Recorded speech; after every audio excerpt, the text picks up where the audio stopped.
ផ្លូវនិងផ្លូវដ៏អស្ចារ្យ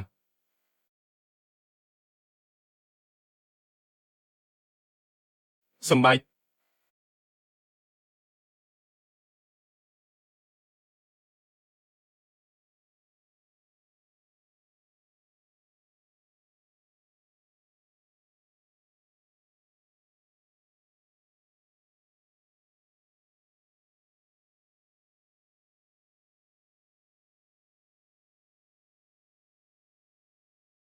លោកគ្រូខ្ញុំសម្រេចហើយខ្ញុំពិតជាសម្រេចហើយ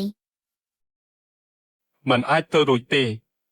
នេះជារឿងមិនអាចទៅរួចតើអ្នកអាចសម្រេចផ្លូវនេះបានដោយរបៀបណាសន្និបាតសកស្័យធួនេះខ្ញុំនឹងមើលដោយផ្ទាល់តើអ្នកណាយល់ព្រមតើអ្នកណាមិនយល់ព្រម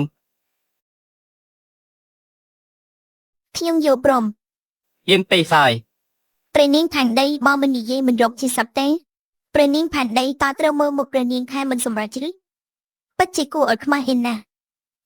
ពាក្យសម្ដីរបស់អ្នកមិនរកជាការទេធ្វើត្បិតតែអ្នកមានឋានៈជាអ្នកមានបុណ្យក៏ មិន ដោយ អាចសម្បែកផ្លូវធម៌ពិតប្រាកដបានទេ ចាសសូខ្ញុំយល់ពីអ្វីដែលអ្នកនិយាយការសម្រេចផ្លូវធម៌គឺត្រូវយល់ពីផ្លូវធម៌ដ៏ធំមួយបើអ្នកពិតជាយល់មែនសូមឲ្យខ្ញុំដើរលើផ្លូវធម៌របស់អ្នកទៅចុះសាកល្បងមើលតើខ្ញុំបានស្ដាប់លោកគ្រូផ្សព្វផ្សាយធម៌5មួយដងហើយជួរដល់ផ្លូវធម៌តើមានអ្វីដែលត្រូវខ្លាច អ្នកត្រូវតែគិតឲ្យច្បាស់បើមិនយល់ពីផ្លូវធម៌នឹងត្រូវស្លាប់ในជាន់ទីតាម4ព្រលឹងនឹងបែកខ្ចាត់ខ្ចាយស្លាប់បាត់បង់ ខ្ញុំបានរៀបពីផ្លូវធម៌ខ្ញុំនឹងស្លាប់ដែលស្ងប់ស្ងាត់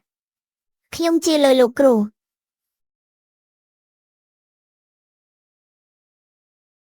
ការជប់ទឹក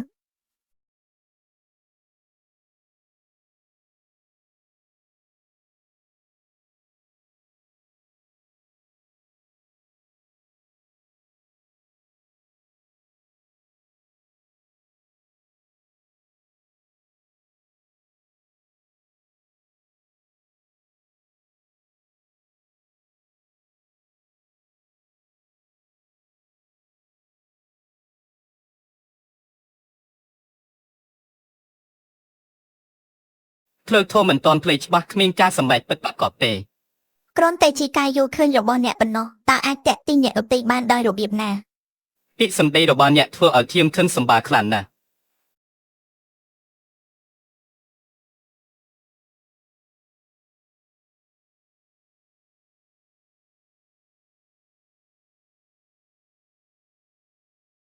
អ្នកដែលមិនយល់ពីផ្លូវធម៌នឹងមិនអាចរកបានឡើយ មិនអាចរកបានឡើយ